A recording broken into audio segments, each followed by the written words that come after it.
자, 우리가 구약의 제사에 대해서 살펴보고 있는 이유는 여러분 궁극적으로는 우리의 현대 예배와 연결되어져 있기 때문에 그렇습니다. 그래서 구약의 제사의 5가지가 현대 예배와 어떻게 연결되어 있는가를 잘 머릿속에 기억하시면서, 구약에서는 하나님 앞에 제사라는 단어를 사용하고 있고요, 신약에서는 이것을 예배라는 단어를 사용하고 있습니다.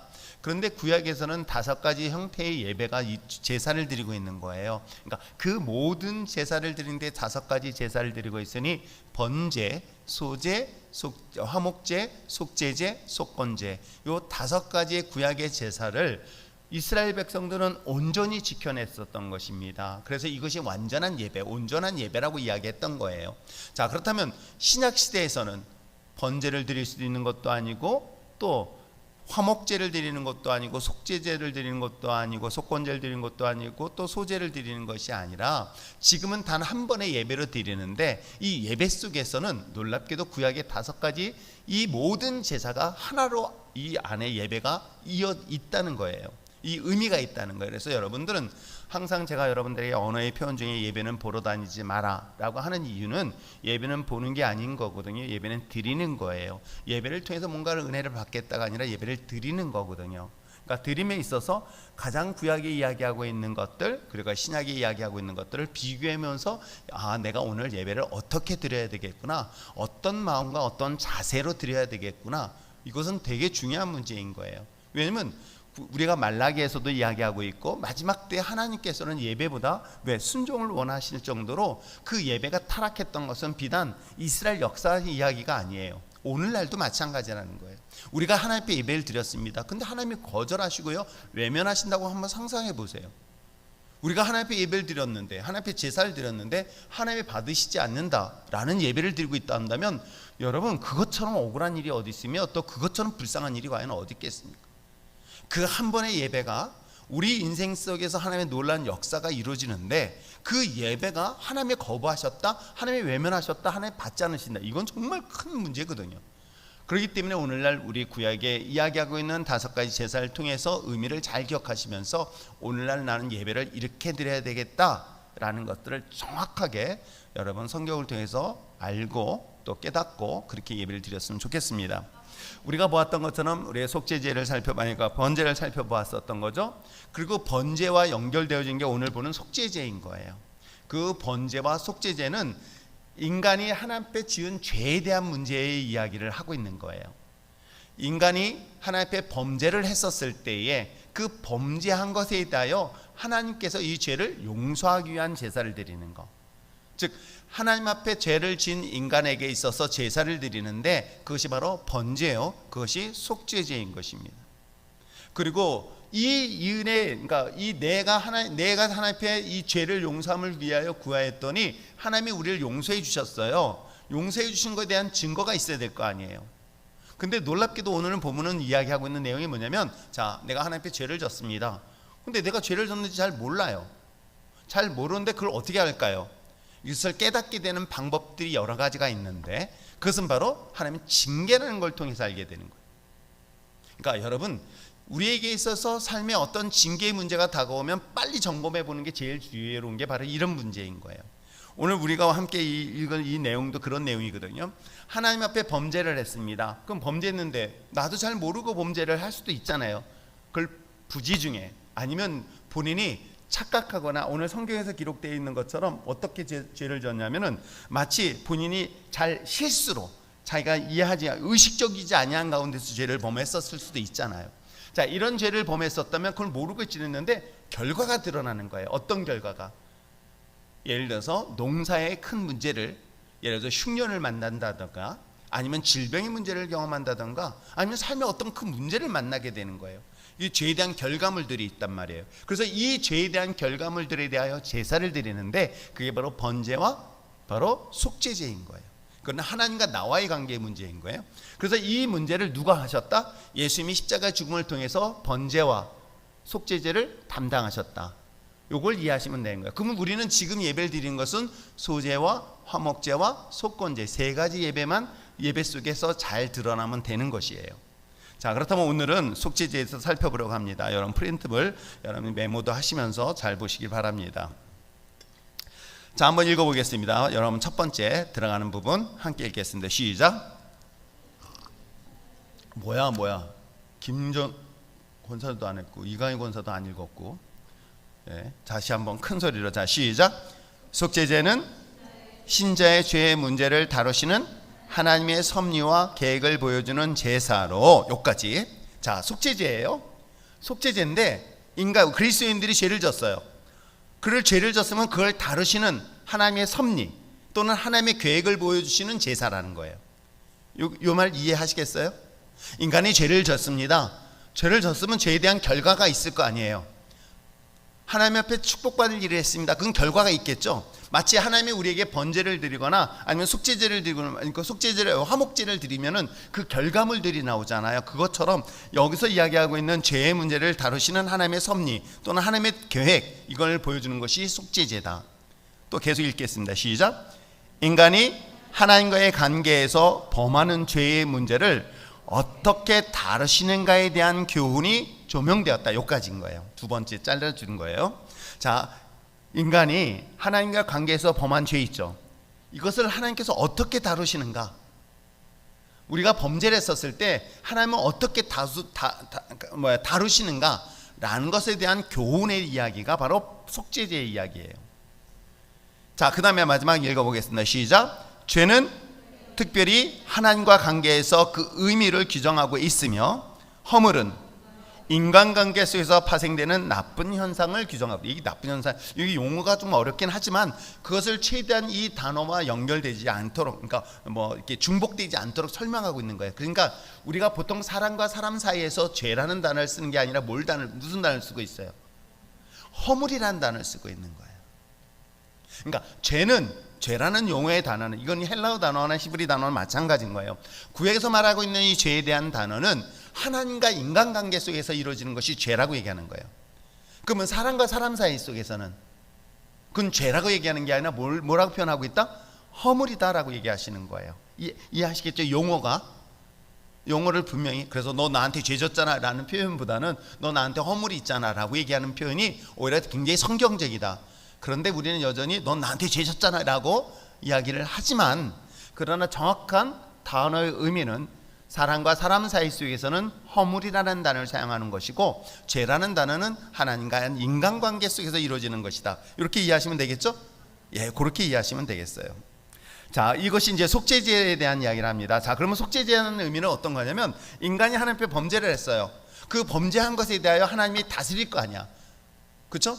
잘했으면 하나님께서 잘한 것에 대한 상급을 주는 것처럼, 인간이 죄를 범했으면 하나님이 죄에 대하여 징계하는 방법들이 있겠죠. 문둥병을 걸리게 하거나 아니면은 재난을 통해서 아니면 이방인을 통해서 등등의 삶의 어려움의 문제를 가져다 주는 그런 징계의 방법들, 바로 이런 부분들을 지금 얘기하는 거예요. 그래서 이것에 대해서 하나님이 교훈하기 위한 것이다. 요 부분을 이해하시면 되겠습니다. 그런데 이 속죄제에 대해서도 사실은 여기 우리가 함께 읽었었던 이 4장의 내용에서 보면 네 그룹이 등장을 해요. 제사장에 대한 그룹이 있고요, 이스라엘 온 백성들이 지은 죄가 있고요, 또 지도자에 대한 죄가 있고요, 평민에 대한 죄가 있어요. 그러면 여기 앞에 두 가지는 자, 어떤 죄다? 제사장. 그러니까 제사장하고 지도자하고는 달라요. 그렇죠? 제사장하고 지도자라는 것은 뭐 왕도 될 수 있고, 아니면 우리 교회에서 얘기한다면 뭐 장로, 권사, 이런 지도자들 해당되는 거겠죠. 그런데 놀랍게도 제사장하고 군중, 즉 회중하고는 같이 묶어져 있어요. 그리고 우리의 평민하고 또 족장, 그러니까 지도자하고는 또 이건 개별적인 죄예요. 그러니까 위에 거는 그러니까 어찌 보면 제사장이, 이게 참 중요한 거는, 제사장은 단 개인 혼자인데도 불구하고 이거는 집단에게 영향을 미쳐요. 그러니까 오늘날 교회로 본다면 목회자 한 사람으로 인하여 교회 전체에 영향을 미칠 수 있다 없다? 있다. 그리고 교회 전반적으로 회중들이 갖고 있는 죄가 있어요. 이것에 대해서 다루는 것이 바로 첫 번째, 두 번째고요. 족장, 지도자, 이건 개인적인 거예요. 물론 지도자로서의 역할을 하지 못했을 때 개인적인 지도에 대한 죄에 대한 것과 또 평민, 일반 개인에 대한 죄에 대해서 다루는 것에 대한 이야기를 하고 있는 것이 바로 족장과 평민에 대한 이야기예요. 이게 바로 4장 전체 이야기이기도 합니다. 자, 그렇다면 제사장의 죄에 대해서 한번 살펴볼까요? 물론 거기에 제단에 제물을 드리는 건 뭐예요? 공통적으로 숫송아지. 그 다음에 뭐예요? 그러면 단체도 마찬가지겠죠? 회중, 즉 성도 모두에게 죄를 똑같이 범죄했을 때, 우리 성도들이 똑같이 다 범죄했을 때가 뭘까요? 어떤 게 제일 회중에 이렇게 같이 죄를 범할 수 있는 게 뭐가 있을까? 집단으로 이상한 비디오를 봐서 그런가? 그건 아니겠죠? 여러분, 집단으로 할 수 있는 것들이 머릿속에 딱 스쳐 지나가는 것 중에 하나는 어떤 특정한 사실에 회중들이 같이 분노하거나, 그렇죠? 미워하거나 하는 경우가 있겠죠. 그렇잖아요. 누군가를 미워하는 것, 뭐 그게 제일 쉬운 거니까. 그래서 교회가 집단적으로 한 마음을 가져서 분노케 하는 것들, 이거 되게 그것도 회중이 함께 지는 죄에 대한 얘기로 이해하기가 좀 쉬울 것 같습니다.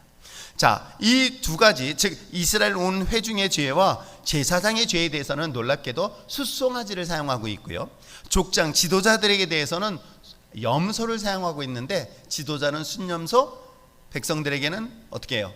평민들한테는 암염소. 그래서 염소로 제물을 드리는 거예요.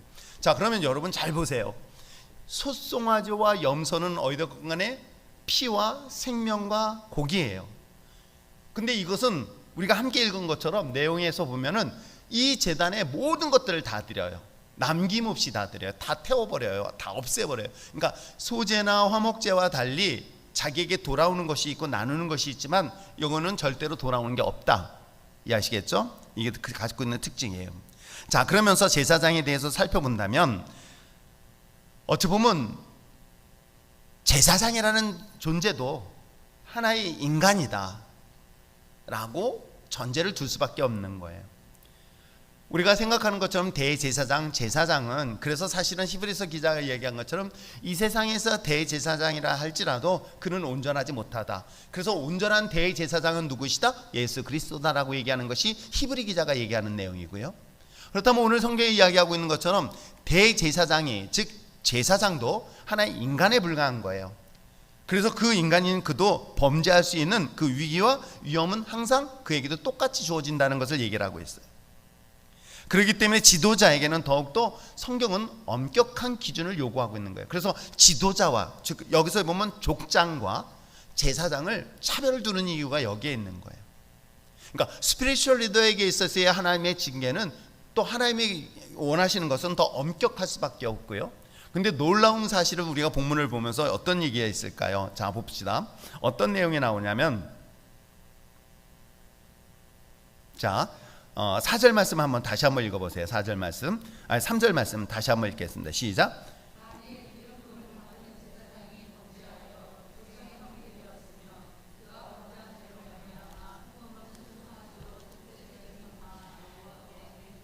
자, 여기서 기름 부음 받은 제사장이 범죄했어요.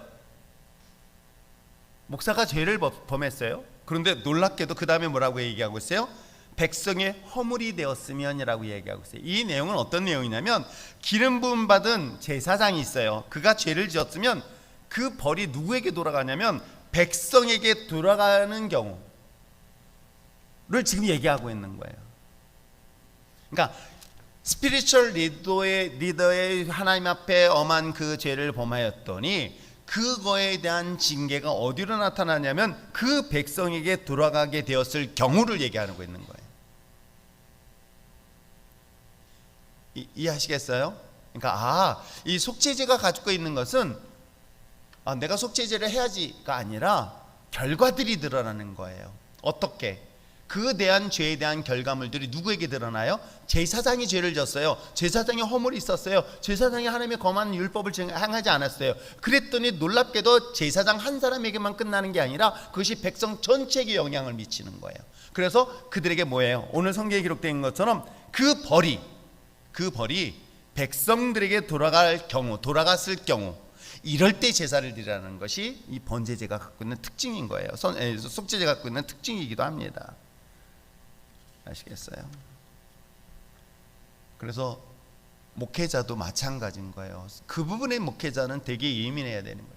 제가 오늘 이렇게 몇 군데를 신방을 하면서 요즘 신방보고를 제가 여러분들에게 왜 하는지는 잘 모르겠는데, 아무튼 신방보고를 하면서 한편으로는 한 목사님을 만났는데, 그래도 그 목사님은 꾸준히 책상에 앉아가지고 앉아서 그 빈 상가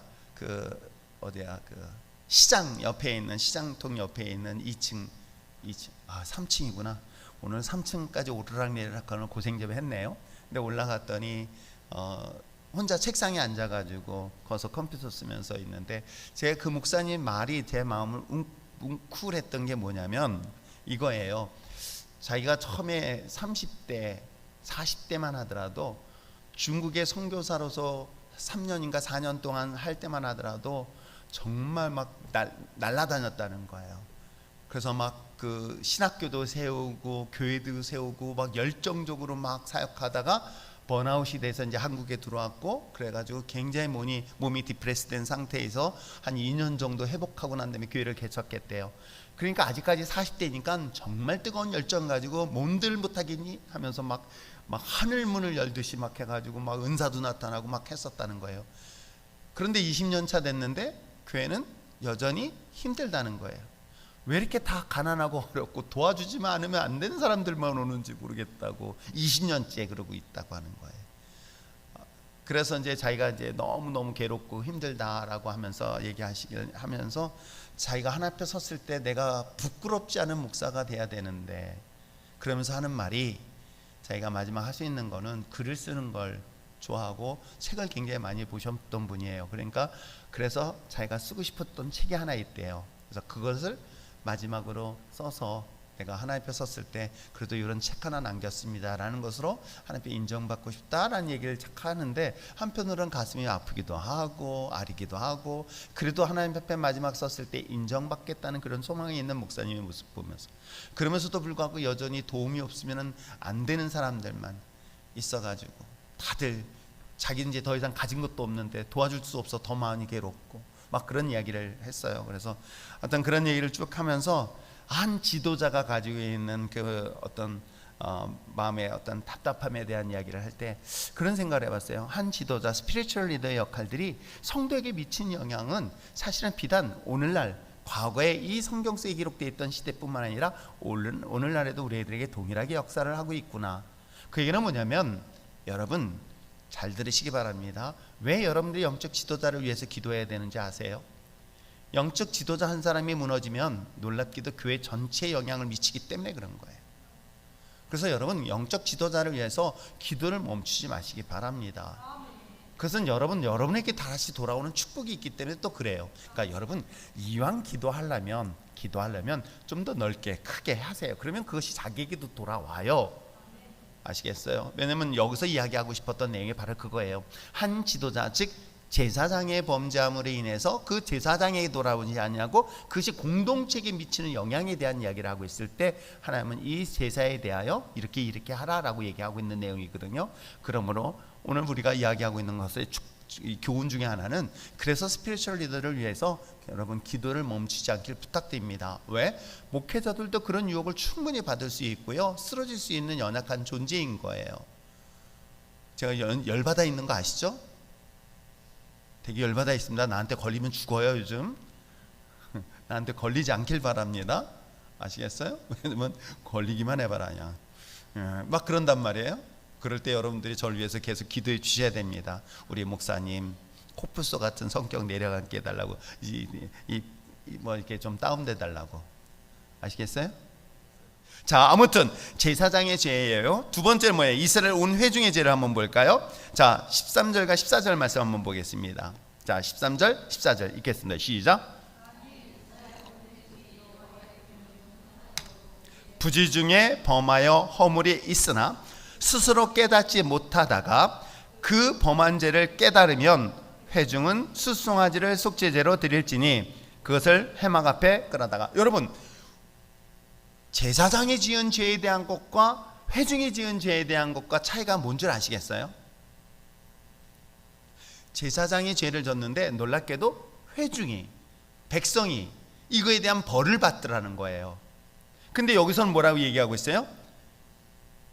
깨닫지 못하다가 그 죄가 뭐예요? 깨닫게 되면 회중은 그때 속죄제를 드릴 것을 이야기를 하고 있어요. 요 표현들이 참 성경을 보면서 아주 묘하게 저에게 다가왔던 것 중에 하나이기도 합니다. 자, 이건 뭐냐면 실수로 함께 책임을 따져야 할 그 잘못이 저지러지게 되어집니까? 함께 책임을 져야 될 그런 상황들이 생기게 되어지면, 바로 이런 것들을 깨닫게 되어지면 이 부분에 대하여 하나님 앞에 예배를 드리고 제사를 드려라 라고 이야기를 하고 있어요.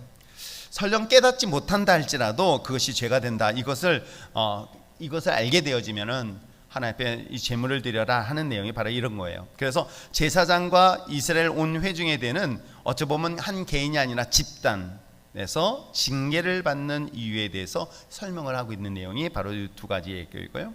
자, 족장의 죄 문제를 한번 22절 23절 또 한번 읽어볼까요? 시작. 만일 족장이 그의 하나님 여호와의 계명 중 하나라도 부지 중에 범하여 허물이 있었는데 그가 범한 죄를 누가 그에게 깨우쳐 주면, 다르죠? 이 앞부분하고는 정말 다르죠. 자, 우리가 얘기했던 것처럼 온 회중에 대하여 스스로 깨닫지 못하다가 그 죄를 깨닫게 되면 이와 같이 하라. 그런데 족장에 대한 경우는 뭐라고 얘기하고 있습니까?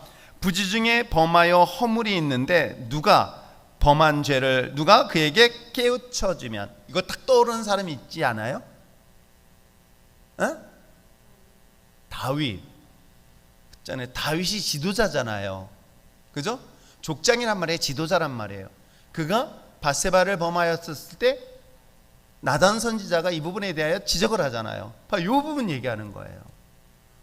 그렇구나. 자, 그랬었을 때 그들에 대하여 지도자들에 대하여 이와 같이 지적을 받을 때 이와 같이 저기 하라라고 하는 것인데, 특이하게도 이거는 순염소다. 자, 평민들에 대해서는 27절 28절 한번 읽겠습니다. 시작.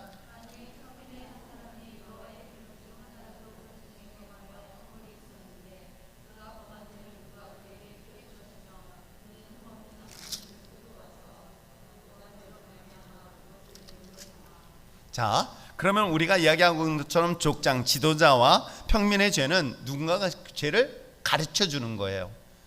그죠? 가르쳐 주는 거. 자, 회중의 경우는 어떻게 한다? 깨닫게 되는 거. 그죠? 그리고 지도자의, 그러니까 제사장의 경우는 회중에게 그 벌을 받을 상황이 생겼을 때, 이 상황들을 여러분 머릿속에 보면서 우리가 하나님 앞에 이와 같이 속죄의 제사의 제물을 드리는데 숫송아지, 그러니까 염소와 송아지를 하나님 앞에 드린다라는 것이 다르다는 것, 여기까지 아시겠죠? 네네네. 자, 그래서 여기까지 보면서 제사장, 온 회중, 족장, 그 다음에 평민, 이것을 보면서 모든 사람들이 예외 없이 다 죄를 범하였다. 바울이 얘기하고 있는 것처럼 모든 사람이 죄인일 수밖에 없는 이유가 여기에 해당된다는 것을 전제로 이 이야기를 하고 있는 내용이기도 합니다. 자, 속죄제에 대한 것 네 가지 단계 알겠죠? 네 가지 사람들에 대한 것. 자, 그렇다면 거기에 따라서 어떻게 제사를 드리는가 한번 살펴보시기 바랍니다. 자, 속죄제에 대해서 이제 그 제사 방법들이 있는데 그 방법들을 좀 살펴보러 가요. 첫 번째 뭐예요? 제물을 회막문, 즉 여호와 앞으로 끌고 나갔다. 4절 한번 읽어볼까요? 4절 읽겠습니다. 시작. 그 숫송아지를 회막문 여호와 앞으로 끌어다가 라고 이야기를 하고 있는 거예요. 그 얘기는 뭐냐면 제사장이든 온 회중이든 족장이든 평민이든 모든 사람들의 죄의 문제를 누구에게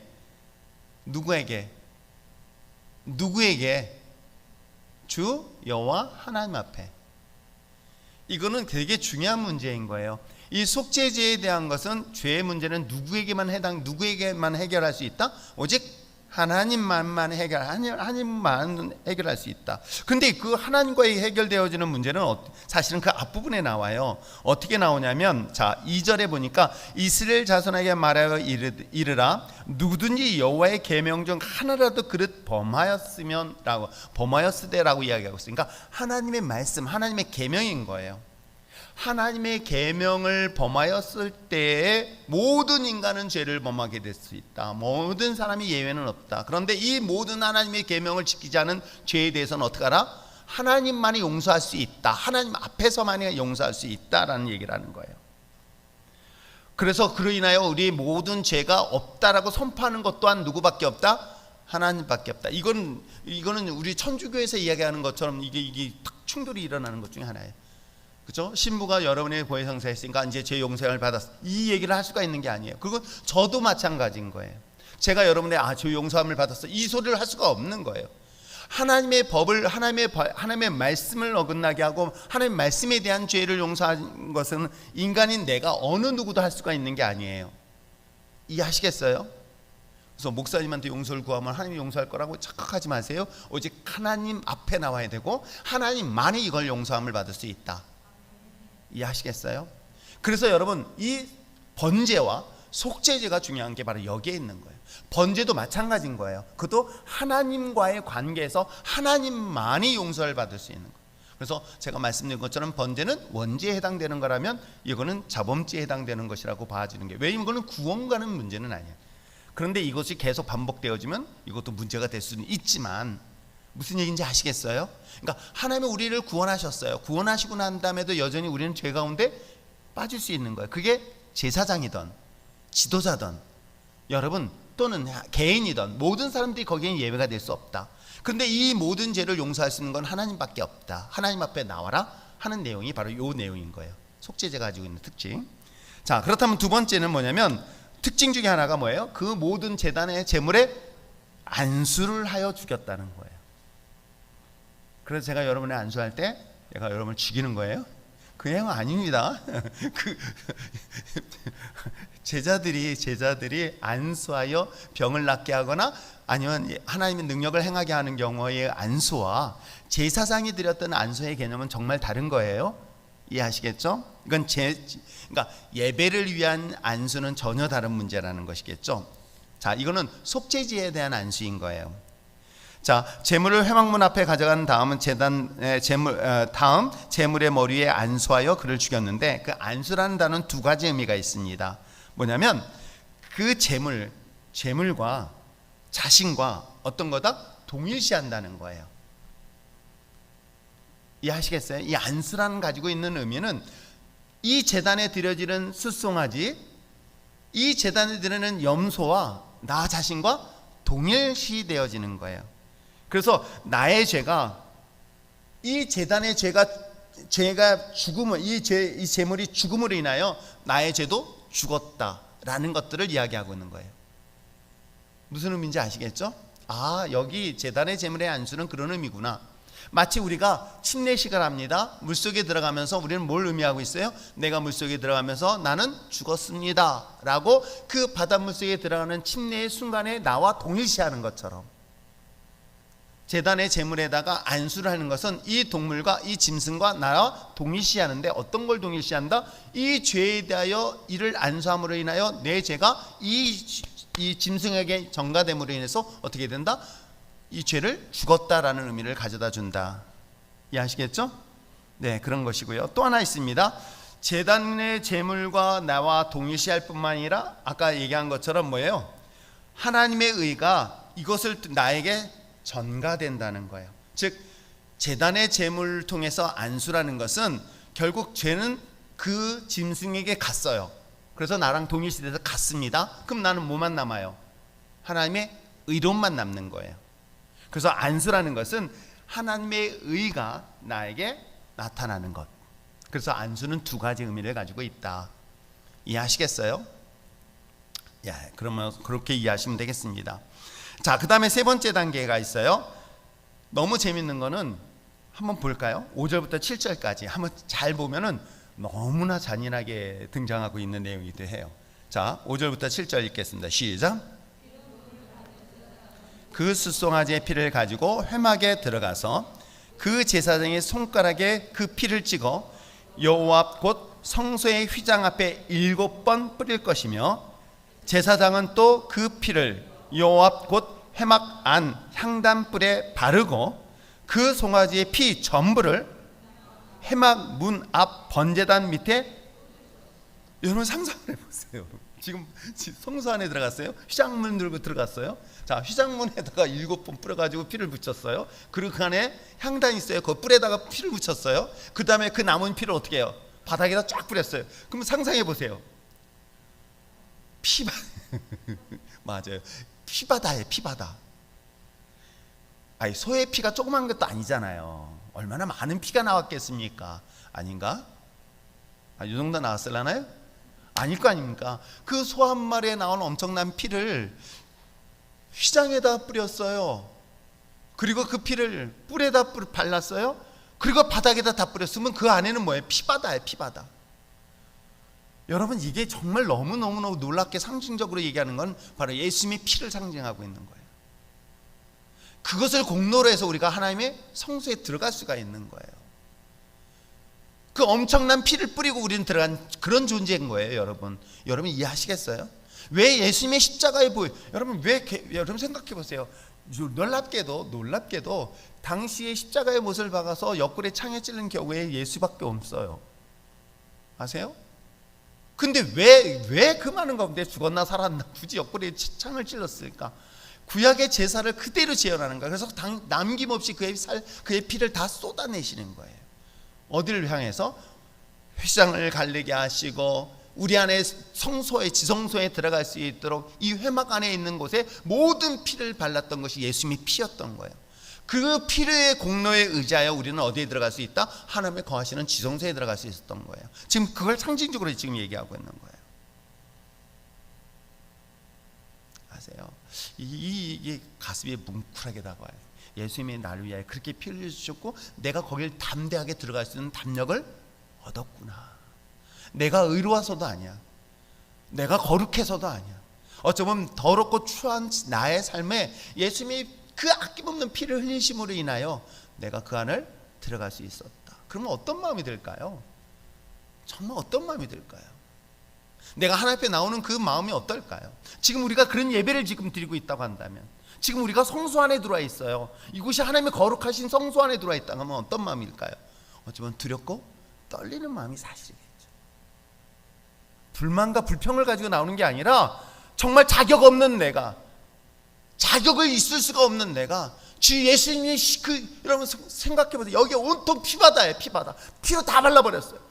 그 피를 통해서 나를 이곳에 들어올 수 있게끔 허락하셨으니 그 얼마나 감사할 일일까. 지금 그 예배를 지금 얘기하고 있는 거예요. 우린 그런 가운데서 예배를 나오고 있는 거예요. 여러분, 우리가 한 게 없잖아요. 소의 피를 전체 다 발랐단 말이에요. 예수님의 피로 우리 다 발라줬어. 내가 바른 거 없어요. 예수님의 피로 다 발라버린 거예요. 거기에 은혜에 감사해서 나왔다면 여러분 예배 드리는 자세도 달라질 수밖에 없죠. 그렇지 않나요? 이런 하나님의 은혜의 감동이 있어야 되는 게 맞죠. 자, 그 다음에 네 번째 단계는 뭐예요? 놀랍게도 다 불로 태워버려요. 남김없이 불로 태워버려요. 그것도 하나도 남김없이 철저하게 하나님 다 태워버려요. 남김없이 태워버려요. 그 공로를 의지해서 우리가 주님 앞에 나오고요. 그것 때문에 우리가 나올 수 있는 자격을 얻은 거예요. 그 다음에 마지막 어떻게 하고 있어요? 심지어는 제단의 그 제물의 죄를 묻어버려요. 하나도 남김없이. 그리고 우리가 그 자리에 나올 수가 있는 거예요. 이 자리에 나오게 되는 거예요. 여러분, 속죄제는 우리가 좀 전에 얘기했잖아요. 여기는 우리가 의도적으로 한 게 아니라 실수예요. 몰라서. 내가 부지중이라고 얘기해. 부지중. 내가 알지 못하고 깨닫지 못한 상태에서도 예수님은 어떻게 했어요? 예수님이 이미 십자가를 통해서 다 죽으셨어요. 그도 남김없이 죽었어요. 피를 다 발라주셨어요. 태워버렸어요. 그 남은 죄까지도 땅에 묻어버렸어요. 그리고 우린 그걸 의지해서 그를 말미암아 내가 이 자리에 나오게 되는 거예요. 그러니 이 자리가 얼마나 거룩한 자리인지 여러분 아십니까? 이런 공로에 의지해서 여기 나왔다고 한다면 우리는 예배 드리는 자세가 정말 달라질 수밖에 없겠죠. 자격 없는 나를 위하여 아무 조건 없이 피 흘려 죽으신 그 주님의 십자가 은혜가 있기에 내가 여기에 나왔으니, 여러분 어떤 마음일까요? 진짜 어떤 마음일까요? 그래서 아직도 제가 기억하는 거는 정말 이 책상에 의자에 못 앉아 있겠더라는 거예요. 내가 처음 주님의 십자가 은혜를 경험했을 때는 너무너무 하나님 앞에 부끄럽고 너무너무 하나님 앞에 그 무거운 죄책감은 이루 말할 수 없었어요. 감히 책상에 의자에 앉는다는 것조차도 자격이 없어가지고 바닥에 앉아가지고 무릎 꿇고 3일 내내 통곡하면서 여전히 그 마음이 내 마음 흔들리지 않게 해달라고 기도하고 있고, 그 마음이 절대로 변하지 않게 해달라고. 그래서 어떤 경우일지라도 불평하고 불만 갖지 않고 내가 나올 수 없는 자격이 있는 나를 여기 나오게 한 것만으로도 감사한데, 근데 무슨 불평이 있고 무슨 불만이 있겠어요? 뭘 최근엔 억울한 일이 있어도 그래도 감사해요. 내가 장문의 편지를 써서 미안합니다, 감사합니다, 자존심 상했지만 내가 왜 미안하단 말을, 근데도 불구하고 그래도 감사한 거예요. 아시겠어요? 그게 바로 속죄제의 의미예요. 번제가 그랬던 것처럼 이 속죄제는 바로 주님의 십자가의 죽으심을 통해서 그걸 믿고 의로 말미암아 이 자리에 나온 저와 여러분, 그러면 예배가 우리가 어떻게 될까? 그래서 소제가 될 수가 있는 거고요. 그 소제를 드렸더니 어떤 결과를 가져다 줬다? 화목의 결과를 가져다 주게 되어 있어요. 그리고 마지막 다음 주는 속건제를 통해서 우리가 어떤 예배를 드려야 될 것인가, 어떤 모습이 하나님 앞에 온전히 기뻐함을 받으실 수 있을까? 여러분, 하나님이 기뻐하는 예배, 지금도 주님은 예배자를 찾고 계신 거 아세요? 지금도 여전히 하나님을 예배하는 자를 찾고 계시고요, 예배하는 자를 바라보고 있고요, 예배하는 자를 구하고 있는 거예요. 저는 여기에 율전의 신앙 공동체가 되길 바랍니다. 그래서 모든 사람들이 없음 이런 상황 속에서도 하나님, 두렵고 떨리는 마음으로 이 자리에 섰사오니 나의 예배를 받아주시옵소서. 우리 이런 마음으로 다시 한번 기도하는 시간 갖기를 원합니다.